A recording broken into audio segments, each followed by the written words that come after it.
crispy pancakes. They're like the ones that you used to get in England. I think they were Findus or something. But I'm going to make my own version today. They're really cost effective and they're really tasty. So let's get started.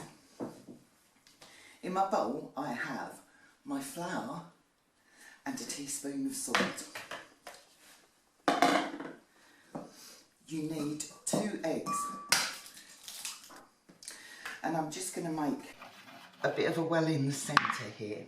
And then I'm going to add my milk. Add your milk gradually. You've just got to give this a really good whisk.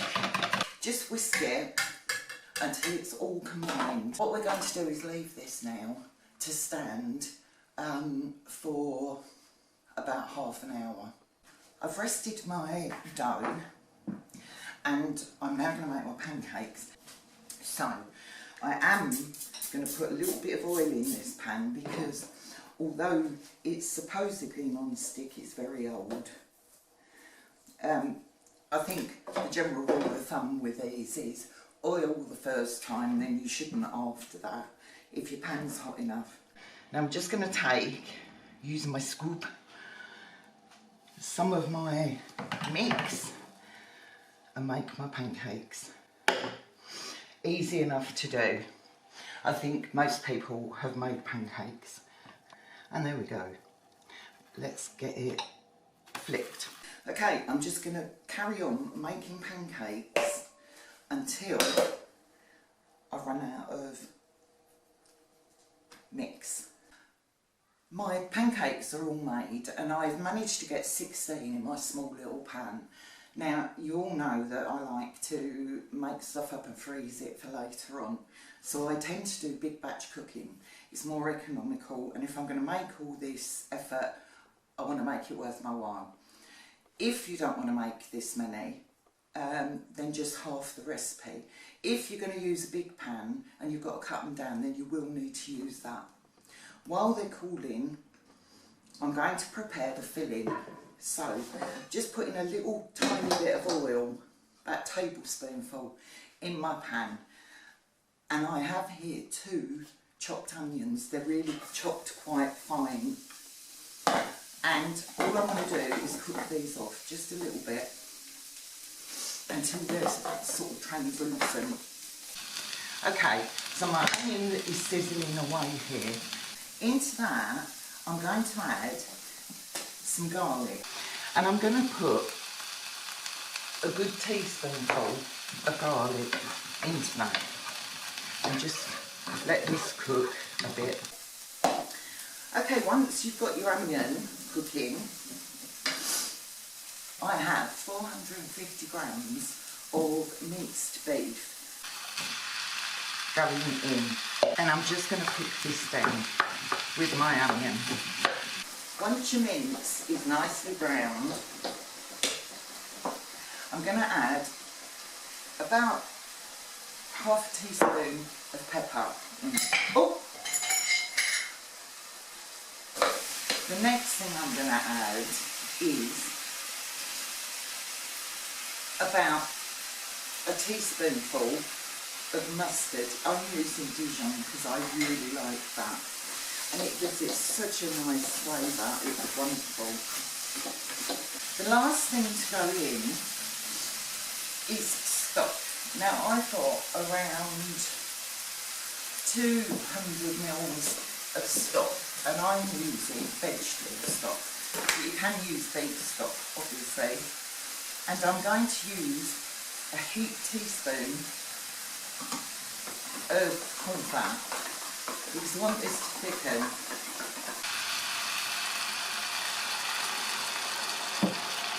Let it cook and see how it's going. Now we want this to have some sauce in it, but I don't want it really runny. I just want it to be nice and moist. I've not added any salt to this at all, because where I've used stock, that can be quite salty anyway. So I'm now going to transfer my mix to a bowl. There we go.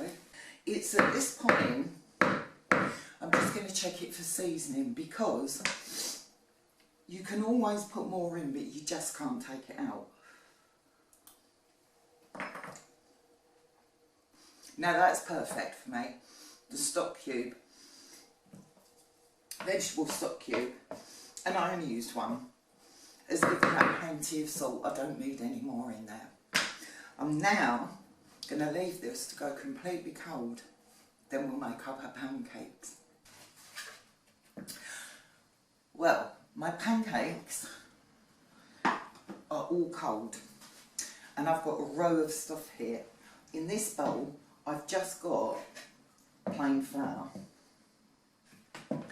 In this bowl, I have some beaten egg, and into it, I've got one of those egg slicey things, because what I don't want to do is get myself in a proper mess. In this bowl, I have panko or breadcrumbs. Either is fine. And finally, in this bowl here, 2 tablespoons of flour, and I've mixed it with some hot water. You can see that's really gluey, and we need that to stick our pancakes together. So, here we go. So, take your pancake and put it down nicely. I've got all my bowls in the way here. Fill in, and again, don't overfill. Don't overfill with the filling.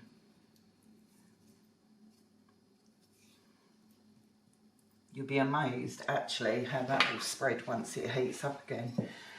Take your glue around the edge, and don't be shy with it. You can see I'm being quite generous with this.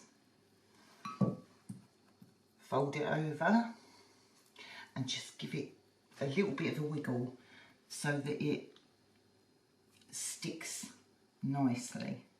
There we go.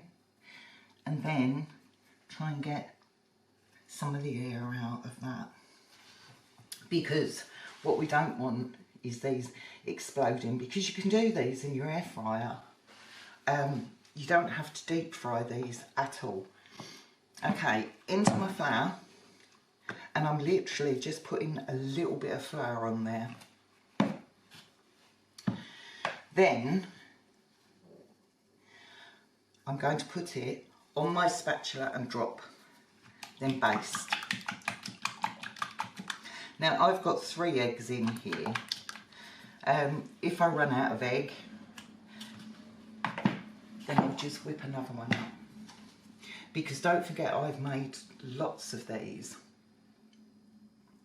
because I'm going to freeze them. And this is the stage at which you can freeze these now. Everything's cooked. So these, you can flat freeze and just take them out whenever you want. Done. Just make sure if any of the edges pop up, just put them back down again. Really easy to do. Pancake mix.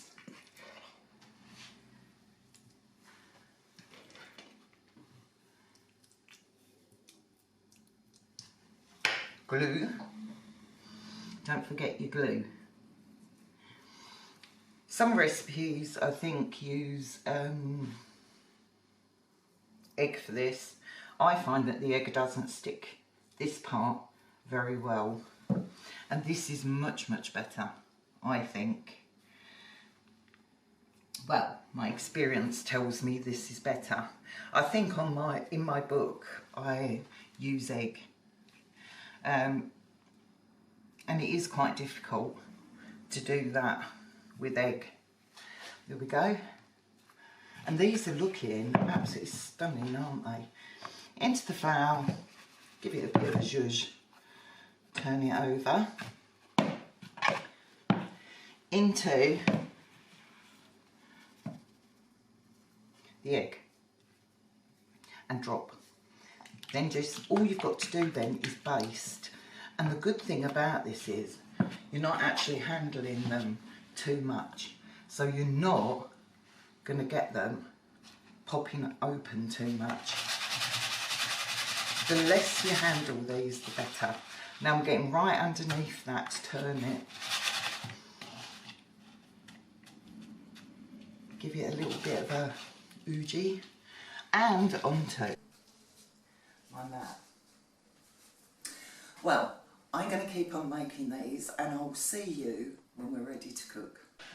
Well, here are my beautiful crispy pancakes. Well, they're not crispy yet, but they will be. I am very, very pleased with the way these have turned out.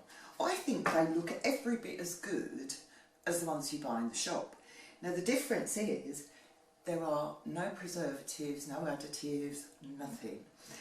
And I use 450 grams of mince, a couple of onions,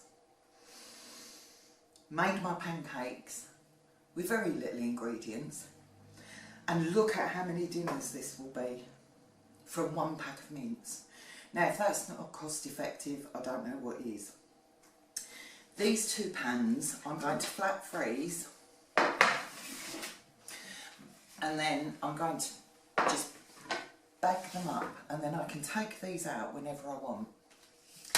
I'm going to cook just one now for a taste test.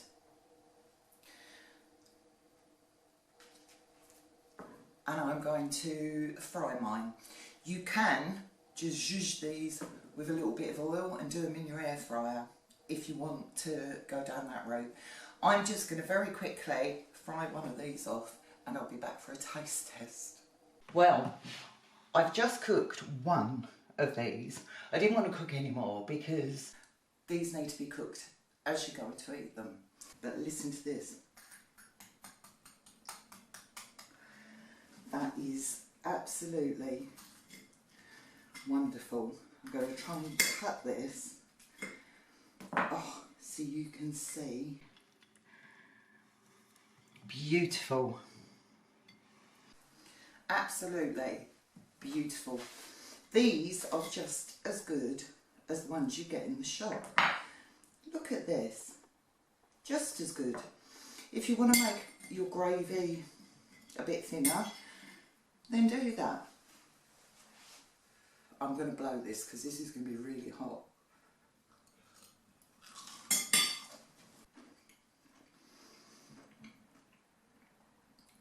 What an economical recipe.